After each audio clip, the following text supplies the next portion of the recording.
Greetings, YouTube. I'd like to read a passage from a Politico article, and it is in reference to the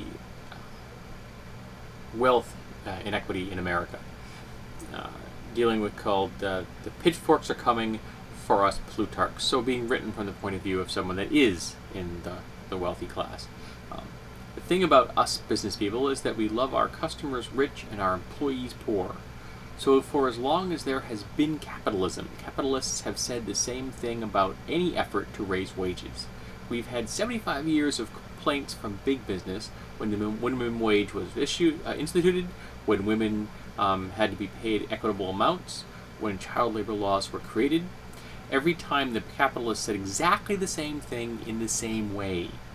We're all going to go bankrupt. I'll have to close. I'll have to lay everyone off.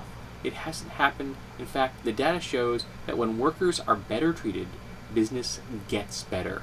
The naysayers are just wrong. And that's always been true. It is. For as long as there have been efforts to improve the lot of the 99, the common man, those of the Plutarch class have said that it would destroy the world. Except it didn't destroy the world, ever, and in the long run, they made more money.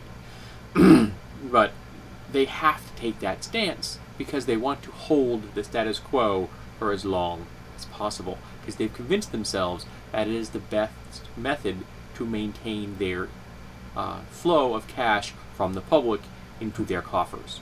Well, the reality is that when the people who are the engine of the economy, the middle class, have more money, they spend more money. Shocking concept, I know. And I've been saying this kind of thing for ages, that strong labor, strong middle class, strong economy. There are other methods of achieving this end. Organized labor is one of the most important, but I also think that we need to have a more progressive tax system than we have at the moment. We don't tax the people at the top enough. And I'll be very explicit about this. Up to, so I would say from $250,000 to $1 million a year of income, 45%. If you make between $1 million and $10 million a year in income, 60%. If you make more than $10 million a year in income, 90%. And that is still less than the 94% of the Eisenhower era. Eisenhower, who was a well-known socialist. We need to fix the system that we are currently in.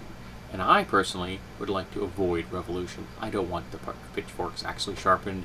I don't want people rioting in the streets.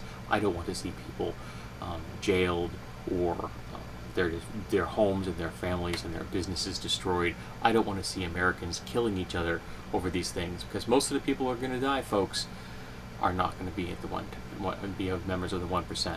It's going to be us. And the sad thing is there's going to be a whole lot of people who are willing to fight and die for the Plutarchs because they've been convinced that if they side with the Plutarchs, that maybe if they're really lucky, they'll be kept as pets. Because they definitely won't be treated as equals. Because the Plutarchs up there don't think of us as equals. We are an exploitable resource. And we need to fix that. And we can do it by voting for the right type of candidates, by voting for progressive candidates, and by endorsing the concepts of organized labor and getting money out of politics.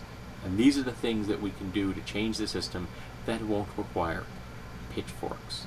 Because while it's a lovely visual, the reality is bloody and horrifying and the absolute ugliest thing we can imagine that human beings can do to each other. And I, for one, want to avoid that a whole lot.